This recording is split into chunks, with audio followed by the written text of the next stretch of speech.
पहले श्रीमद् भागवतम। ओम ज्ञानतिमिरान्धस्य ज्ञानञ्जनशलाकया चक्षुरुन्मिलितमेन तस्मै श्रीगुरुवे नमः। श्रीचैतन्यमनोभीष्टं स्थापितं येन भूतले स्वयं रूपकदा मह्यं ददाति स्वपदान्तिकं। वन्देऽहं श्रीगुरु श्रीयुतपदकमलं श्रीगुरून् वैष्णवाचं श्रीरूपं साग्रजातं सगण रघुनाथान्वितं तं सजीवं साद्वैतं सावधूतं परिजनसहितं कृष्णचैतन्यदेवं श्रीराधाकृष्णपादान् सगण ललिता श्रीविशाखान्विताश्च नारायणं नमस्कृत्यं नरं चैव नरोत्तमं देवीं सरस्वतीं व्यासं ततो जयमुदीरये सुनूतां स्वकथा कृष्ण पुण्यश्रवणकीर्तनं हृदयन्तस्तु भद्राणि विधनोति सुरसतां नष्टप्रायेषु भद्रेषु नित्यं भागवतसेव्या भगवती उत्तम श्लोके भक्तिर्भवति नैष्टिकी तदा रजस्तमो भावः कामलोभादेश्य चेत एते निरावृद्धं स्थितसत्त्वे प्रसिद्धति एवं प्रसन्न मनसो भगवद्भक्ति योगता भगवतत्व विज्ञान मुक्त संगस्य जायते विद्यन्ते हृदय ग्रंथि छिद्यन्ते सर्वसंशयं क्षीयन्ते चास्य कर्माणि दृष्ट्वा एवात्मनीश्वरे मुखं करोति वाचालं पंगुं लंघयते गिरिं यत्कृपातमहं वन्दे परमानन्दमाधवं प्रह्लाद नारद पराशर पुण्डरीकं व्यासम् अम्बरीश सुख सौनक विस्मदालभ्यां रुक्मांग अर्जुन वसिष्ठम विभीषणादीनम पुण्यानि नामानि परम भागवत स्मरामि। हे कृष्ण करुणा सिंधु दीनबंधु जगतपतये गोपेश गोपिका कांत राधा कांत नमस्तुते। तप्त कांचन गौरांगे श्री राधे वृंदावनेश्वरी वृषभानुसुते देवी प्रणमामि हरिप्रिये। वाञ्छाकल्पतरुभ्यश्च कृपा सिन्धुभ्येव च पतितानां पावनेभ्यो वैष्णवेभ्यो नमो नमः। जय श्री कृष्ण चैतन्य प्रभु नित्यानंद श्री अद्वैत गदाधर श्रीवासादि श्री गौर भक्तवृंद। हरे कृष्ण कृष्ण कृष्ण हरे हरे, हरे राम राम राम हरे हरे। तो इसमें आज हम लोग को श्रीमद् भागवतम से स्कंद संख्या 3 अध्याय संख्या 25 और श्लोक संख्या नंबर 9 पढ़ना है। ठीक है ना। भक्ति योग की महिमा टाइटल है इस अध्याय का। बोलते हैं कि यह आद्यो भगवान पुंसा मीश्वरो वे भवान किलम लोकस्य तम सांधस्य चक्षु सूर्यम योदितम। आप श्री भगवान हैं जो समस्त जीवों के मूल तथा परमेश्वर हैं। आप ब्रह्मांड के अज्ञान रूपी अंधकार को दूर करने के लिए सूर्य की किरणों के विस्तारित करने के लिए उदित हुए हैं। ये कौन श्लोक बोल रहा है? देवहूति माता बोलती हैं। देवहूति माता पहले जब कपिल देव भगवान आदेश देना शुरू करते हैं उससे पहले, उपदेश देना शुरू करते हैं उससे पहले कपिल देव भगवान की देवहूति माता जो है स्तुति करती है, उनका गुणगान करती हैं। पहले गुणगान क्या करती? देवहूति ने कहा, हे प्रभु, मैं अपनी इंद्रियों के विक्षोभ से उभी हुई हूँ और इसके फलस्वरूप मैं अज्ञान रूपी अंधकार के गर्त में गिर गई हूँ। हे प्रभु, आप ही अज्ञान के इस घने अंधकार से बाहर निकालने के लिए एकमात्र साधन है, क्योंकि आप ही मेरे दिव्य नेत्र हैं जिसे मैंने आपके अनुग्रह से अनेकानेक जन्मों के पश्चात प्राप्त किया है।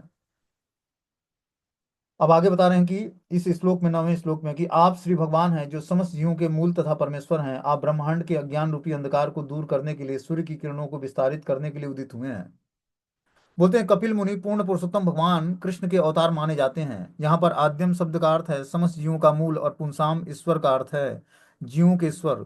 कपिल मुनि कृष्ण के साक्षात विस्तार हैं जो आध्यात्मिक ज्ञान के सूर्य हैं। जिस प्रकार सूर्य ब्रह्मांड के अंधकार को दूर करता है, उसी प्रकार जब भगवान का प्रकाश नीचे उतरता है तो यह तुरंत ही माया के अंधकार को मिटा देता है। हमारे नेत्र हैं, किंतु सूर्य के प्रकाश के बिना नेत्रों का कोई महत्व नहीं है।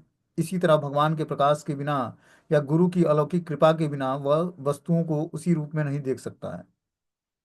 क्या बोलते हैं कि कपिल मुनि पूर्ण पुरुषोत्तम भगवान कृष्ण के अवतार माने जाते हैं। जो कपिल देव भगवान का अवतार हुआ, ये स्वयं भगवान कृष्ण के ही अवतार माने जाते हैं। यहाँ पर आद्यम शब्द का अर्थ है समस्त जीवों का मूल, मतलब समस्त जीवों के मूल भगवान है। पुंसाम ईश्वर का अर्थ है जीवों के ईश्वर हैं। वो समस्त जीवों के मूल हैं और समस्त जीवों के ईश्वर हैं। कपिल मुनि कृष्ण के साक्षात विस्तार हैं जो आध्यात्मिक ज्ञान के सूर्य हैं। यह आध्यात्मिक ज्ञान का प्रचार करने के लिए कपिल मुनि का प्राकट्य हुआ था। जिस प्रकार सूर्य ब्रह्मांड के अंधकार को दूर करता है, उसी प्रकार जब भगवान का प्रकाश नीचे उतरता है तो यह तुरंत ही माया के अंधकार को मिटा देता है। कपिल देव भगवान का प्राकट्य हुआ था देवहूति माता के अज्ञान को नष्ट करने के लिए और सारे समाज को सांख्य योग का ज्ञान प्रस्तुत करने के लिए। सांख्य योग क्या होता है? जिसमें शरीर और आत्मा का अलग अलग ज्ञान बताया जाता है। इस शरीर क्या है, आत्मा क्या है, शरीर का धर्म क्या है, आत्मा का धर्म क्या है, और हमें कौन से धर्म को फॉलो करना है, ये विधिवत तरीके से इसमें बताया जाता है। बोलते हैं यह तुरंत ही माया के अंधकार को मिटा देता है। उसी प्रकार जब भगवान का प्रकाश नीचे उतरता है तो क्या होता है? माया के अंधकार को मिटा देता है। हमारे नेत्र हैं, किंतु सूर्य के प्रकाश के बिना नेत्रों का कोई महत्व नहीं है। और जो सूर्य का प्रकाश ना हो तो नेत्र देख नहीं सकते हैं। ठीक है ना। जब सूर्य का प्रकाश निकलता है तभी नेत्रों को दिखाई देना शुरू होता है। अंधेरे में अगर जो कोई व्यक्ति निकलता है तो उसको कुछ भी दृश्यमान नहीं होता है। लेकिन जब सूर्य का प्रकाश होता है या लाइट होता है तब उसमें सब कुछ दिखता है। उसी तरह भगवान के प्रकाश के बिना या गुरु की अलौकिक कृपा के बिना वो वस्तुओं को उसी रूप में नहीं देख सकता है। जब तक भगवान या गुरु की कृपा नहीं होगी तब तक हम वस्तुओं के वास्तविक स्वरूप को नहीं देख पाएंगे। बोलते हैं अथ में देव सम्मोहम अप्राकृष्टुम त्वमर्हसि यो अवग्रहो अहम ममेति एत अस्मिन योजितस्त्वया। हे प्रभु, अब प्रसन्न हो और मेरे महामोह को दूर करें। अहंकार के कारण मैं अपनी माया में व्यस्त रही और मैंने अपने आप को शरीर रूप में तथा फलस्वरूप शारीरिक संबंधों के रूप में पहचाना। यहाँ पर देवती माता क्या बोलती हैं कि हे प्रभु, मेरा महामोह को दूर करें आप हम पर कृपा हो करें और प्रसन्न हो और मेरे महामोह को दूर करें। अहंकार के कारण मैं अपनी माया में व्यस्त रही और मैंने अपने शरीर रूप में तथा फलस्वरूप शारीरिक संबंधों के रूप में पहचान किया अपना। जब व्यक्ति को ज्ञान होता है तब उसको लगता है कि हमने वास्तविक अपना कितना समय जो है माया के प्रभाव में आकर हमने अपना विनष्ट कर दिया। ठीक है ना। और ये ज्ञान तभी होगा जब कोई व्यक्ति उससे आध्यात्मिक गुरु उससे टकराएगा और उसको आध्यात्मिक ज्ञान देना शुरू करेगा। तब उसको लगेगा कि जीवन का वास्तविक उद्देश्य तो कुछ और था, मैं किसी और उद्देश्य के लिए कार्य कर रहा था। ठीक है ना। वही स्थिति देवहूति माता की है। जब भगवान कपिल देव ज्ञान देना शुरू करते हैं, उनके दिव्य दर्शन मात्र से देवहूति माता के अंदर जो है महामोह का नाश हो गया। और पति के जंगल चले जाने के बाद दो सिचुएशंस ऐसे बने उनके जीवन में जिससे उनको धीरे धीरे ज्ञान प्राप्त हुआ आध्यात्मिक। पहला तो पति का वियोग और दूसरा है कि पुत्र का दर्शन, क्योंकि पुत्र साक्षात भगवान ही है कपिल देव। तो ऐसा उपदेशक पुत्र था और ऐसे ही पति थे जो पूर्ण वैरागी थे। बता रहे हैं अपने शरीर में आत्मबुद्धि का अहंकार इस शरीर के साथ अपनी संग्रह की हुई वस्तुओं को जोड़ने का दावा माया कहलाता है। शरीर से संबंधित आत्मबुद्धि का अहंकार और शरीर से संबंधित वस्तुओं को अपने से जोड़ने का दावा ही माया कहलाता है। शरीर से संबंधित हर वस्तुओं को हम अपना मानते हैं। ठीक है ना। यह शरीर से अपनी पहचान करते हैं, लेकिन वास्तविक पहचान आत्मा से होती है। ठीक है। यहाँ बता रहे हैं कि जो है अपनी संग्रह की हुई वस्तुओं को जोड़ने का दावा ही माया कहलाता है। जैसे व्यक्ति जो है धन कमाता है, पैसे जोड़ता है, पैसे से घर बनवाता है, गाड़ियां लेता है और भी बहुत सारी भोग की सामग्री इकट्ठा करता है। और जैसे जैसे भोग की सामग्री इकट्ठा करता है वैसे वैसे आसक्त होता जाता है हर चीजों से। और जो एक चीज अगर जो उसका टूट जाए या नष्ट हो जाए या कुछ कारण से वो उसको क्षति पहुंच जाए तो तुरंत उसके जैसा लगेगा कि हार्ट में दिक्कत हो गई, समस्या हो जाती। किस कारण से? आसक्ति के कारण। उसको लगता है कि मैंने इतना मेहनत करके इसको बनाया या सृजित किया और ये कैसे विनाश हो सकता है इसका। किस कारण से होता है? आसक्तियों के कारण। व्यक्ति जिस वस्तु का को सजोता है या इकट्ठा करता है या उसको बनाता है उसी से वो आसक्त हो जाता है। इसीलिए हमें ऐसे चीजों को बनाना है जो नैश्वर्य ना हो, जो कभी विनाश ना हो। वो है भक्ति। जब हम भक्ति को अच्छे तरीके से करेंगे तो भक्ति का कभी विनाश नहीं होगा, और विनाश नहीं होगा तो हमें शोक नहीं होगा।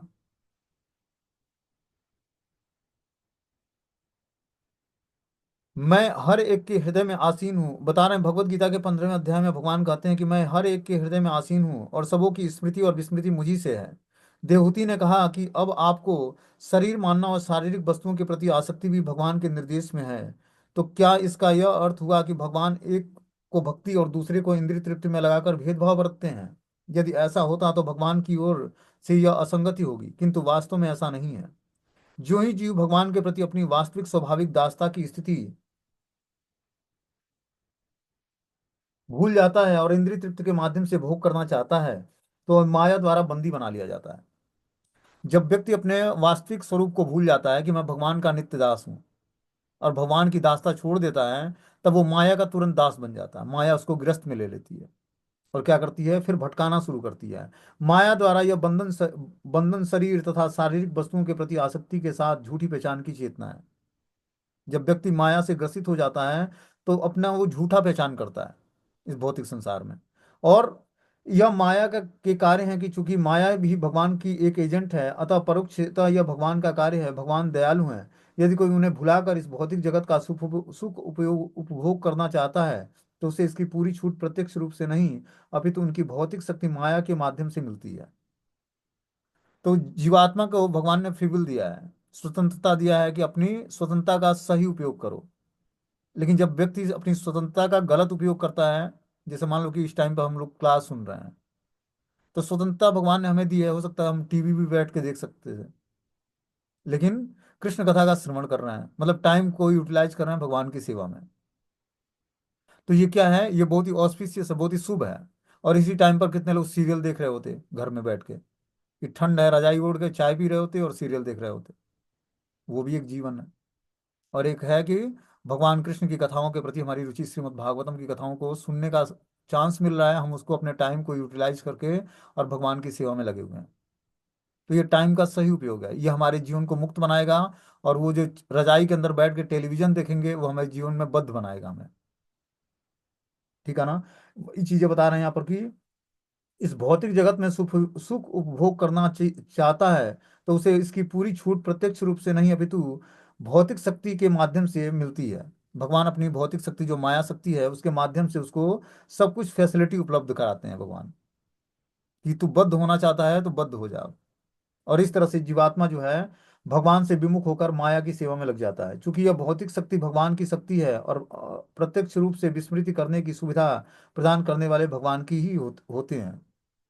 तो जो चाहता है कि मैं भगवान को विस्मृत कर जाऊं, मैं भूल जाऊं, उसको क्या करती है माया, ऐसी सुविधा देती है कि वो भगवान को भूल जाता है। अतः देवहूति ने कहा कि इंद्रिय तृप्ति में मेरी व्यस्तता का कारण आप ही थे। अब मुझे इस बंधन से मुक्त करें। बोलते हैं कि इंद्रिय तृप्त की वासनाओं को तृप्त करने का भी कारण आप ही हो। अब मुझे इस बंधन से मुक्त करो। ईश्वर की कृपा से मनुष्य को इस भौतिक जगत का भोग करने की अनुमति प्राप्त है, किंतु जब वह भौतिक सुख सुख से उब कर हताश हो जाता है, तब वह निष्ठापूर्वक भगवान के चरण कमलों में आत्मसमर्पण कर देता है। जो तो ईश्वर सदैव होने के कारण उसे बंधन से मुक्त कर देते हैं। अतः भगवत गीता श्री कृष्ण कहते हैं कि सबसे पहले मेरी शरण में आओ, मैं तुम्हारे दायित्व में को उठा लूंगा और तुम्हें समस्त पाप कर्मों के फलों से मुक्त कर दूंगा। तो भगवान का कहना है कि सर्वधर्मान परित्यज्य मामेकम शरणम व्रज अहम त्वं सर्व पापेभ्यो मोक्षयिष्यामि मा शुचः। हे अर्जुन, तुम समस्त धर्मों का परित्याग करके मात्र मेरी शरण ग्रहण करो, मैं तुम्हें समस्त पापों कर्मों से मुक्त कर दूंगा, तुम्हें डरने की आवश्यकता नहीं है। ये भगवान ने गारंटी लिया है। वही यहाँ पर बता रहे हैं कि जब तक व्यक्ति निष्ठापूर्वक भगवान के चरण कमलों में आत्मसमर्पण नहीं कर देता है, तब तक ईश्वर उसको भव बंधनों से मुक्त नहीं करते हैं। और आत्मसमर्पण तभी करता है जब भौतिक जगत के भोगों की अनुमति प्राप्त होकर वो भौतिक भोग करता है और उस भौतिक सुख से उब कर हताश हो जाता है। अब उसको लगता है कि मुझे भौतिक सुख नहीं चाहिए, अब क्या चाहिए, आध्यात्मिक सुख चाहिए। ये तभी लगेगा जब व्यक्ति भगवान की भक्ति से जुड़ेगा। उस तरह तो भौतिक सुख ही उसके जीवन का वास्तविक आधार होगा। ठीक है ना, कि धन आता रहे, जन सब बने रहें, परिवार के सदस्य सब बने रहें, और जो है भोग की सारी सुविधाएं घर में उपस्थित हों, तो कौन भक्ति करना चाहेगा। इस ठंड में कौन उठकर जो है सुबह नहा कर भगवान की आरती और नाम जप करेगा। और जो सब कुछ फैसिलिटी हो भगवान की द्वारा दी हुई हो, ठीक है ना, तो कौन इसमें ठंड में उठकर भगवान का नाम जप करेगा। कौन टाइम निकालेगा कि कथा का श्रवण करना है, हमें भागवतम सुनना है। सब प्रपंच में लगे होते हैं।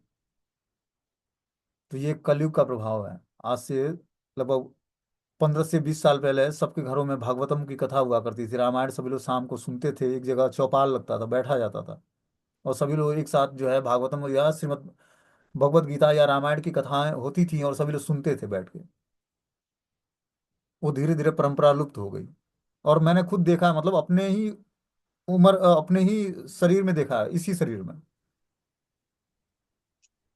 कि सभी लोग जो है शाम को इकट्ठा होते हैं और कोई अलग चर्चाएं नहीं होती, सभी लोग बैठकर कीर्तन करते हैं हरे कृष्ण महामंत्र का, या फिर जो है भागवतम या रामायण पर चर्चाएं होती और सभी लोग सुनते। और सोते वक्त भी जो है जो बड़े बुजुर्ग लोग थे वो कथाएं सुनाते रामायण के, भगवान श्री राम का चरित्र सुनाते, चाहे इस तरह के जो हैं जो धर्मशास्त्र हैं उसके किसी एक चरित्र को सुनाते या उसको गाते, और उसी भाव में सो जाते वो।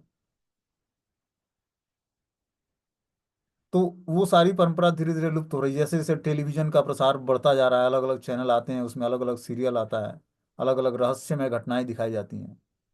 तो भगवान के रहस्य को भूलकर जीवात्मा जो है भौतिक संसार के रहस्य, जो कि सारी घटनाएं काल्पनिक हैं, उसका कोई वास्तविक जीवन से कुछ लेना देना नहीं है, पहले ही बता देता है सीरियल में कि जो भी हम सीरियल देखना चाहते हैं उसकी सारी घटनाएं काल्पनिक हैं, इसके पात्र भी काल्पनिक हैं, इसका वास्तविक जीवन से कुछ लेना देना नहीं है। उसके बाद भी व्यक्ति जो है इंटरेस्ट के साथ मूवीज देखता है और सीरियल देखता है, और एपिसोड ऐसे जगह पर समाप्त होता है कि वो मिस्ट्री बनी रहती है, रहस्य बना रहता है कि कल क्या होगा। अब कल भी हम टेलीविजन खोल के 5 मिनट पहले ही और शुरू कर देते हैं कि कल जहाँ घटना समाप्त हुई थी आगे की घटना क्या होगी अब, क्योंकि वो रहस्य बन जाता है। और इस तरह से जो है व्यक्ति जो है भौतिक संसार में फंसता जाता है। जैसे ही कृष्ण कथा का श्रवण छोड़कर और माया की कथा का प्रपंच सुनता है, वैसे ही इस भौतिक संसार में बद्ध होता जाता है, फंसता जाता है और माया के प्रभाव में ग्रस्त होता जाता है, और इस तरह से भगवान से विमुख होकर अनेकानेक जन्मों तक कष्ट पाता है। लेकिन कुछ फॉर्चुनेट लोग जो होते हैं, भाग्यशाली लोग होते हैं, वही भगवान की भक्ति को पूरे जीवन भर मेंटेन करते हैं। इसके लिए हमें एसोसिएशन चाहिए। बिना डिवोटी एसोसिएशन के, भक्तों के संग के जो है भक्ति रंग नहीं लाएगी। बोलते हैं ईश्वर की कृपा से मनुष्य को इस भौतिक जगत का भोग करने की अनुमति प्राप्त होती है, किंतु जब वह भौतिक सुख से उब जाता है और हताश हो जाता है, तब वो निष्ठापूर्वक भगवान के चरण कमलों में आत्मसमर्पण कर देता है। जब भौतिक भोग भोगते भोगते वो उब जाता है और हताश हो जाता है, तब जाकर भगवान के चरण कमलों की तरफ मुड़ता है। लेकिन उबेगा कब? जब वो भगवान की शरण ग्रहण करेगा। क्योंकि माया इतनी प्रबल है कि व्यक्ति को की वास्तविक चेतना तो जागृति ही उन्हें नहीं देती है कि उसको लगे भी कि इसके अलावा भी कोई संसार है। आप किसी भौतिकतावादी व्यक्ति से पूछो जो धन कमाने में लगा है और सुरा सुंदरियों का भोग करने में लगा है, उससे बोलो कि भगवान की भक्ति कर ले तू, और तू इससे ज्यादा कहीं सुख प्राप्त करेगा। लेकिन वो स्वीकार ही नहीं करेगा, क्योंकि उसमें वो इतना डूबा हुआ है कि उससे निकल पाना बड़ा मुश्किल है। और जैसे जैसी हमारे अंदर इच्छाएं होती हैं कि हम भगवान से विमुख हो जाएं, वैसे ही माया क्या करती है, हमें भगवान से विमुख कर देती है।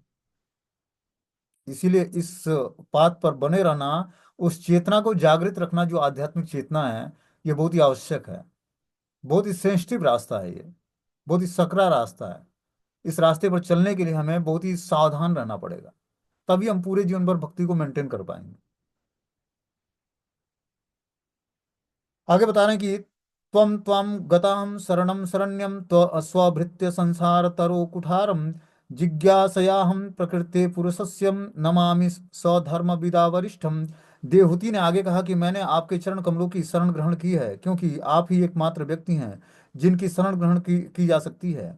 आप वो कुल्हाड़ी हैं जिससे संसार रूपी वृक्ष काटा जा सकता है। अतः मैं आपको नमस्कार करती हूँ, क्योंकि समस्त योगियों में आप महानतम हैं। मैं आपसे पुरुष तथा स्त्री और आत्मा तथा पदार्थ के संबंध के विषय में जानना चाहती हूँ। देखो, देवती माता क्या बोलती हैं कि मैंने आपके चरण कमलों की शरण ग्रहण की है, क्योंकि आप ही एकमात्र व्यक्ति हैं जिनकी शरण ग्रहण की जा सकती है।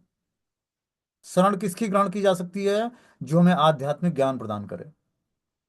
बता रहे हैं कि आप वो कुल्हाड़ी हैं जिससे संसार रूपी वृक्ष काटा जा सकता है। ज्ञान की तलवार से ही संसार रूपी वृक्ष को काटा जा सकता है। संसार जो है वृक्ष की तरह है, और ज्ञान क्या है? एक कुल्हाड़ी की तरह है। इसीलिए आध्यात्मिक ज्ञान सूखना सीखना सुनना जरूरी है। तभी हम, जब तक ज्ञान नहीं होगा तब तक हम इस भौतिक संसार से ऊपर नहीं उठ सकते हैं। या तो उस लेवल का भजन हो, तब संसार से निवृत्त हो पाएंगे, और नहीं तो उस लेवल का ज्ञान होना चाहिए। इसीलिए इतने सारे शास्त्र लिखे हैं। जब तक हम शास्त्रों का अध्ययन नहीं करेंगे तब तक हमें ज्ञान नहीं होगा, और जब तक ज्ञान नहीं होगा तब तक हम संसार रूपी वृक्ष को काट कर आगे नहीं बढ़ पाएंगे। ज्ञान ही वो कुल्हाड़ी है जिसकी शरण ग्रहण करके व्यक्ति जो है संसार रूपी वृक्ष को काट सकता है। अतः मैं आपको नमस्कार करती हूँ, क्योंकि समस्त योगियों में आप महानतम हैं। मैं आपसे पुरुष तथा स्त्री और आत्मा तथा पदार्थ के संबंध के विषय में जानना चाहती हूँ। देवती माता ये जानना चाहती हैं कि पुरुष क्या है और स्त्री क्या है, और आत्मा तथा पदार्थ के संबंध में जानकारी चाहती हैं कपिल देव भगवान से। बोलते हैं कि जैसा कि सर्वविदित है, सांख्य योग प्रकृति तथा पुरुष के विषय में से संबंधित है। श्री भगवान या भोक्ता के रूप में जो कोई पूर्ण पुरुषोत्तम भगवान का अनुकरण करता है वह पुरुष है, और प्रकृति का अभिप्राय प्रकृति से है। इस भौतिक जगत में पुरुषों तथा या जीवों के द्वारा प्रकृति का उपभोग होता है। इस संसार में प्रकृति तथा पुरुष अथवा भोक्ता तथा भोग्य के संबंध में जटिलताएं संसार तथा भौतिक बंधन कहलाती हैं। क्या बोलते हैं यहाँ पर कि इस भौतिक जगत में पुरुषों या जीवों के द्वारा प्रकृति का उपभोग होता है। ठीक है ना। हर जीवात्मा जो है इस प्रकृति का भोग करना चाहता है। प्रकृति के द्वारा जो भी सुविधाएं दी जाती हैं उसका व्यक्ति उपभोग कर रहा है। लेकिन इस संसार में प्रकृति तथा पुरुष अथवा भोक्ता या भोग्य के संबंध में जटिलताएं संसार अथवा भवबंधन कहलाती हैं। कि हर व्यक्ति जो है भोक्ता बनना चाहता है, कोई भोग्य वस्तु नहीं बनना चाहता है। हम सभी भगवान के लिए भोग्य वस्तु हैं, लेकिन हम इस भौतिक संसार में भोक्ता के मेंटालिटी को लेकर आते हैं। हर वस्तु को भोगने की इच्छा जागृत होती है, जबकि हर वस्तु के भोगने वाले भगवान हैं और हम उनके भोग्य वस्तु हैं। लेकिन व्यक्ति की जब विकृति बुद्धि होती है तो क्या होता है, अपने को भोक्ता समझता है वो। और जब भोक्ता समझता है तो और भौतिक बंधन में फंसता जाता है, जटिल संसार में भौतिक बंधन में फंसता जाता है। देवहूति भौतिक बंधन रूपी वृक्ष को काटना चाह रही है। इसके लिए उसने कपिल मुनि के रूप में कुठार प्राप्त हुआ है। तो कपिल मुनि के रूप में उसको एक गुरु प्राप्त हुए हैं, जो एक कुल्हाड़ी की तरह हैं, जो इस भौतिक संसार रूपी वृक्ष को काटने में, भौतिक बंधन को नष्ट करने में एक कुल्हाड़ी की तरह कार्य करेंगे। भगवत गीता के 15वें अध्याय में संसार रूपी वृक्ष की व्याख्या उस अस्वस्थ वृक्ष के रूप में की गई है जिसके जड़ें ऊर्ध्वमुखी और शाखाएं अधोमुखी हैं। यहाँ यह बताया गया कि संसार रूपी वृक्ष की जड़ को विरक्ति के कुठार से काटना होता है। आसक्ति है क्या? तो संसार रूपी जो वृक्ष है इसको हम विरक्ति के कुठार से काट सकते हैं। अब विरक्ति कैसे उत्पन्न होती है? जब हम कृष्ण कथा का श्रवण करते हैं। कृष्ण कथा ऐसी कथा है जो हमें विरक्त बनाती है। विरक्त मतलब भौतिक संसार रूपी माया से हमें ऊपर उठाकर और कृष्ण रूपी तत्व से वाकिफ कराती है। अब आसक्ति है क्या, इसके बारे में हम लोग सुनेंगे। बताते हैं कि इसमें प्रकृति तथा पुरुष सन्निहित हैं। जीव प्रकृति पर अधिकार जताना चाहता है, और चूंकि बद्ध जीव प्रकृति को ही अपने भोग का लक्ष्य बनाता है और स्वयं भोक्ता बनना चाहता है, अतः वह पुरुष कहलाता है। तो जो व्यक्ति बद्ध जीव है वो प्रकृति को ही अपने भोग का लक्ष्य बनाता है, जबकि वास्तविक भोक्ता जो है भगवान है और हम सभी प्रकृति हैं, उनके भोग्य वस्तु हैं। लेकिन जब जीवात्मा के अंदर अहंकार उत्पन्न होता है और भगवान जैसा वो भोग करने का उसके अंदर इच्छा जागृत होती है, तो अपने को पुरुष समझ लेता है और प्रकृति का भोक्ता बनना चाहता है। देवहूति ने कपिल देव मुनि से प्रश्न किया, क्योंकि उन्हें ज्ञात था कि वे इस भौतिक संसार के प्रति उनकी आसक्ति को छिन्न भिन्न कर सकते हैं। पुरुषों तथा स्त्रियों के वेश में जीवात्मा भौतिक शक्ति का आनंद उठाना चाहता है। अतः एक प्रकार से प्रत्येक जीवात्मा पुरुष है, क्योंकि पुरुष का अर्थ है भोक्ता और प्रकृति का अर्थ है भोग्या। इस जगत में तथाकथित पुरुष तथा तथाकथित स्त्री दोनों ही वास्तविक पुरुष का अनुकरण करते हैं और आध्यात्मिक दृष्टि से वास्तविक भोक्ता हैं, जबकि शेष सभी प्रकृति हैं। जीवात्मा प्रकृति मानी जाती है। तो हर एक जीवात्मा जो है प्रकृति है और भगवान ही वास्तविक भोक्ता है। लेकिन जब उसके अंदर इग्नोरेंस उत्पन्न होता है, अहंकार उत्पन्न होता है, तो वो अपने को भोक्ता मानने लगता है और उसको लगता है कि हर वस्तु जो है हमारे भोग के लिए बनी है। और जैसे ही भोग करने का प्रयास करता है वैसे ही जो है प्रकृति उसको प्रताड़ित करती है। माया देवी भगवान की प्रताड़ित करती है, क्योंकि वास्तविक भोक्ता तो भगवान है और हम सभी भोग्य वस्तु हैं भगवान के। लेकिन अहंकार बस हम भगवान का स्थान लेना चाहते हैं कि मैं भगवान से कम नहीं हूं। इस कारण से हमें इस भौतिक संसार में कष्ट भोगना पड़ता है। बोलते हैं भगवत गीता में पदार्थ तथा अपरा अथवा निष्क्रिय प्रकृति कहा गया है। देहूति बद्ध जीवन से निकलकर पूर्णतया समर्पित हो जाना चाहती थी।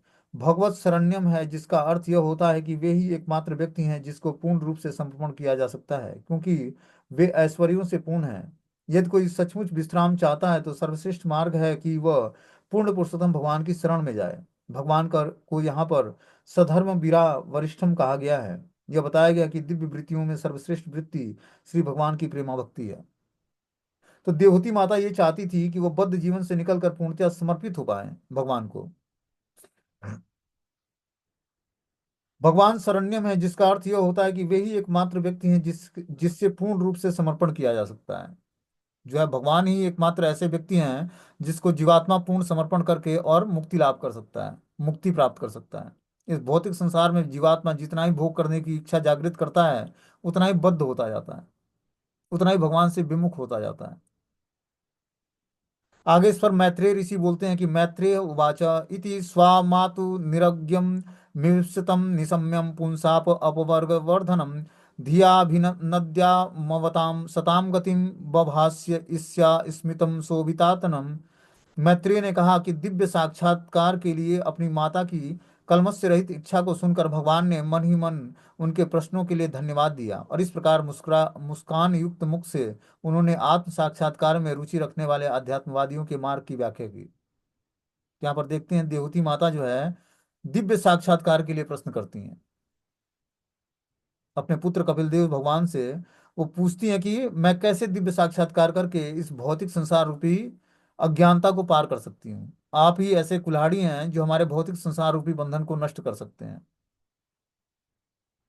तो जब तक व्यक्ति भक्ति नहीं करेगा तब तक उसको लगेगा कि नहीं कि हम भौतिक संसार में फंसे हुए हैं, और तब तक वो मुक्ति के लिए प्रयास नहीं करेगा। भगवान की सर्वोत्कृष्ट भक्ति जो शुद्ध भक्ति है उसके लिए प्रयास नहीं करेगा। इसीलिए ज्ञान होना आवश्यक है। जब तक हमें आध्यात्मिक ज्ञान नहीं होगा तब तक जो है हम,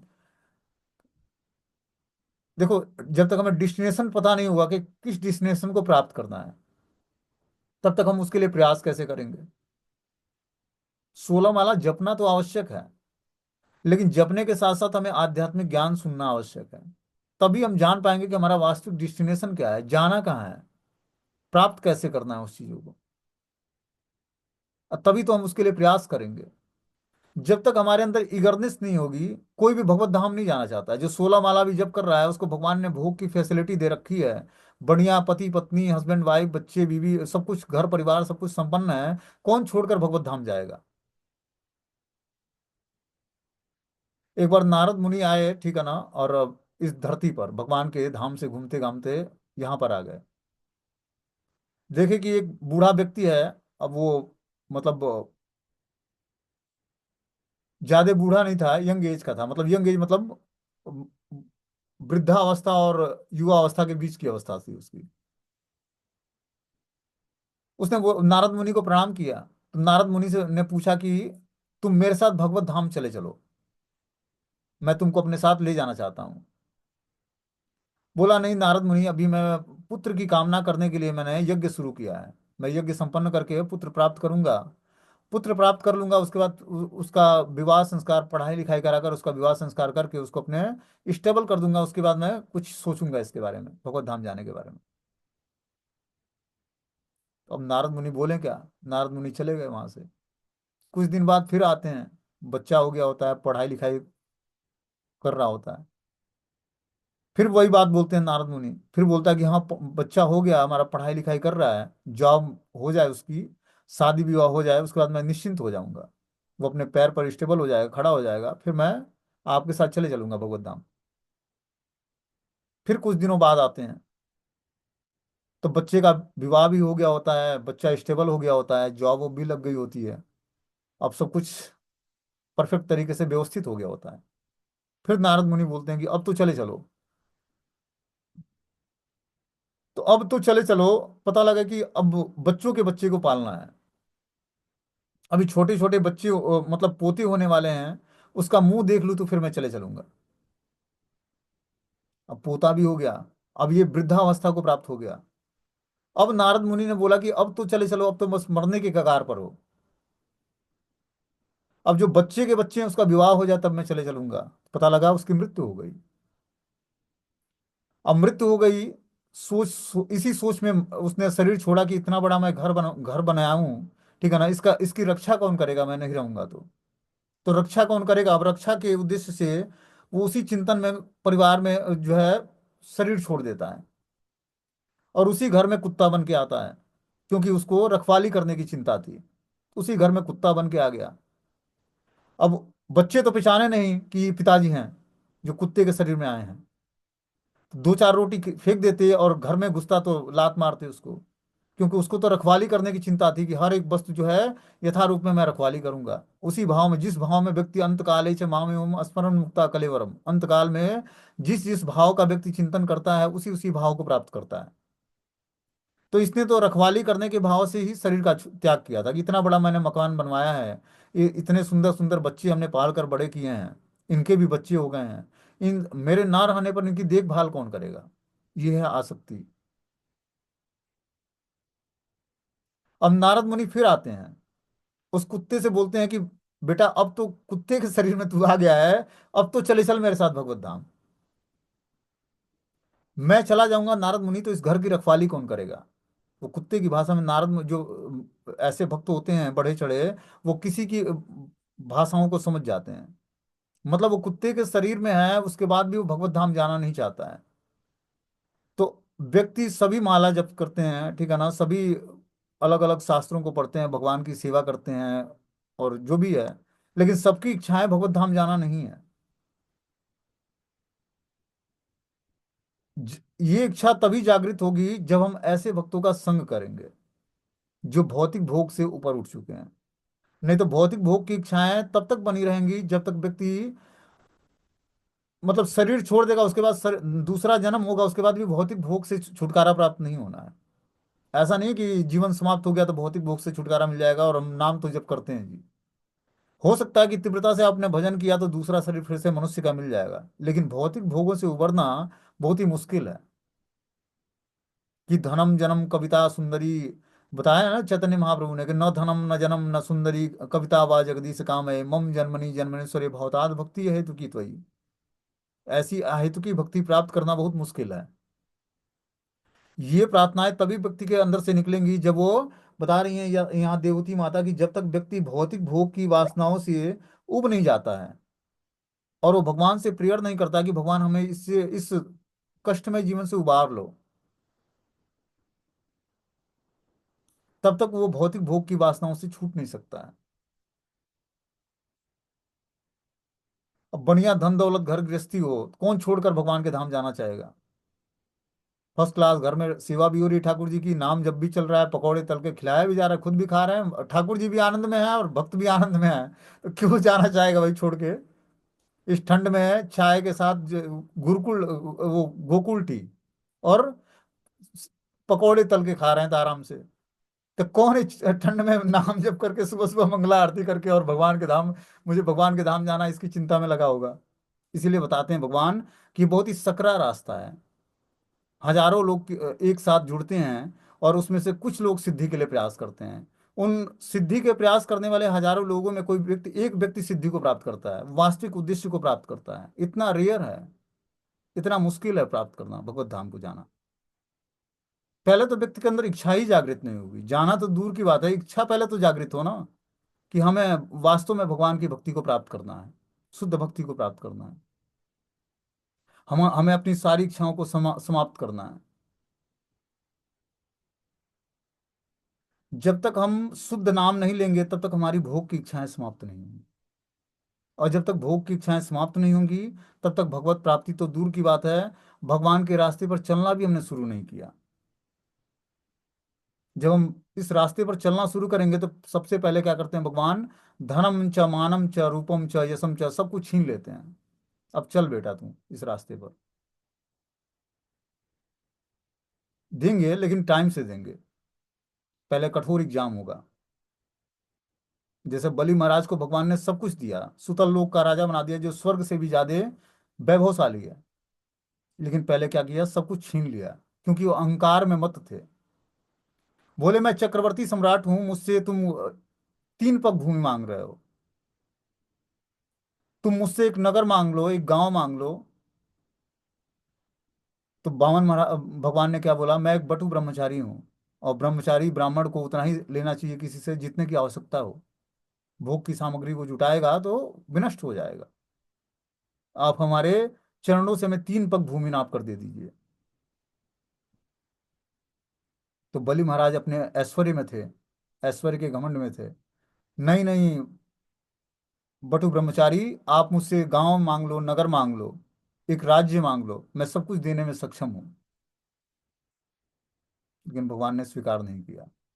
लेकिन जब नापना शुरू किया 3 पग में, तो पहले पग से धरती से स्वर्ग, और दूसरे पग में स्वर्ग से पाताल। अब तीसरा पग कहाँ रखूं बलि बता? तब उसने भगवान का ऐश्वर्य देखा, भगवान ने अपना ऐश्वर्य दिखाया। इसीलिए भगवान का दिया हुआ सब कुछ है अपने पास, लेकिन इस ऐश्वर्य का घमंड नहीं करना है। इस सारे ऐश्वर्य को भगवान की दिव्य सेवा में लगा देनी है, भगवान के भक्तों की सेवा में लगानी है। तब इससे जो हमें स्वीकृति मिलेगी, तब हमारे अंदर इच्छा जागृत होगी भगवान के धाम जाने की। देखो, धन होना, ऐश्वर्य होना, सब कुछ होना ये आवश्यक है, लेकिन इसके आगे भक्ति होना आवश्यक है। जब तक भक्ति नहीं होगी तब तक हम वास्तविक यूटिलाइजेशन नहीं कर पाएंगे इन चीजों का, कि इसका वास्तविक यूज कैसे करें, ये हमारे हृदय में जागृत नहीं होगा। इसीलिए भक्ति होनी आवश्यक है। जब भक्ति होगी तो भगवान ने अपने ऐश्वर्य देते हैं, तो उस ऐश्वर्य को हम भगवान की सेवा में उदारतावश लगाएंगे, स्वाभाविक रूप से लगेगा वो। और तब जाकर हम अपने जीवन के वास्तविक उद्देश्य को प्राप्त कर पाएंगे। मनुष्य जीवन की आवश्यकता कितनी है? दो रोटी, दो कपड़े और छोटा सा छत चाहिए जिसके अंदर अब व्यक्ति रह सके, जिससे उसे प्रकृति के वार न सहने पड़े। लेकिन इसी के लिए कितना स्ट्रगल है, कितना संघर्ष है, और व्यक्ति अपना पूरा जीवन लगा देता है उस रोटी, कपड़ा और मकान के चक्कर में, कि और ज्यादा चाहिए सुविधाएं हमें। और जितना ही भोग करता जाता है उतना ही इस भौतिक संसार में फंसता जाता है। यही यहाँ पर बता रहे हैं कि आध्यात्मिक दृष्टि से वास्तविक भोक्ता, भगवत गीता में बताया गया कि जीवात्मा भी प्रकृति या भोग्या है, किंतु माया के वश में आकर जीवात्मा अपने को भोक्ता मानने लगता है। किंतु माया के वश में आकर जीवात्मा अपने को भोक्ता मानता है। संसार बंधन या बद्ध जीव का यही कारण है। इस भौतिक संसार में बद्ध होने का मात्र एक कारण है कि हम भोक्ता बनना चाहते हैं, भगवान के जैसे ऐश्वर्य का भोग करना चाहते हैं। और इस कारण से भगवान से कंपटीशन करके इस भौतिक संसार में हमारा प्राकट्य होता है हम सबका। और भगवान के जैसे ऐश्वर्य का भोग करना चाहते हैं, और जब भोग करना चाहते हैं तो माया हमें प्रताड़ित करती है। भोग तो मिला नहीं, और माया की प्रताड़ना अलग से मिली। इसीलिए समय रहते हमें क्या करना है, भगवान की तरफ मुड़ना है। और जब भगवान की तरफ मुड़ जाएंगे तभी जाकर जो है हम वास्तविक शांति को प्राप्त करेंगे। भगवान ने जो भी सुविधाएं दी हैं, उस सुविधाओं का उपयोग हमें भगवान की भक्तों की सेवा में और भगवान की सेवा में करनी है। तभी हम वास्तविक रूप से उसको यूटिलाइज कर पाएंगे, उसका वास्तविक उपयोग कर पाएंगे, और तभी जाकर हमें परम शांति मिलेगी। ठीक है ना? तो हमें क्या करना पड़ेगा, शास्त्रों को ध्यान से सुनना पड़ेगा, और उस हिसाब से अपने हर वस्तु को भगवान की दिव्य सेवा में लगानी पड़ेगी। तब हमारे अंदर धीरे धीरे इच्छा जागृत होगी भगवान के धाम जाने की। उस तरह हम कितना भी प्रयास कर लें, इच्छा जागृत नहीं होगी। और जब तक इच्छा जागृत नहीं होगी किसी वस्तु को प्राप्त करने की, जब तक इच्छा जागृत नहीं होती है, तब तक हम उसके रास्ते को खोजते नहीं हैं। अभी हमने सुना कि 16 माला ध्यान पूर्वक जप करना है, 4 नियमों का पालन करना है। यह भक्ति की प्रारंभिक अवस्था है। अब भक्ति के हाईएस्ट अवस्था को प्राप्त करने के लिए अन्याभिलाषिता शून्यम ज्ञान कर्माध्यानावृतम अनुकूलेन कृष्णा अनुशीलनम भक्ति उत्तमा, उत्तमा भक्ति को प्राप्त करना पड़ेगा। उसमें क्या होता है, अनुकूलस्य संकल्पम प्रतिकूलस्य वर्जनम रक्षिति इति विश्वास हो, कि कृष्ण हमारी हर परिस्थिति में रक्षा करेंगे। और अनुकूल चीजों को स्वीकार करना है, प्रतिकूल चीजों को का वर्जित वर्जन करना है। तब जाकर हमारे अंदर विश्वास उत्पन्न होगा कि कृष्ण हमारी हर परिस्थिति में रक्षा करेंगे। और तब जाकर हम धीरे धीरे भगवान के करीब जाना पसंद करेंगे। ठीक है ना? जब हमें पूर्ण विश्वास होगा कि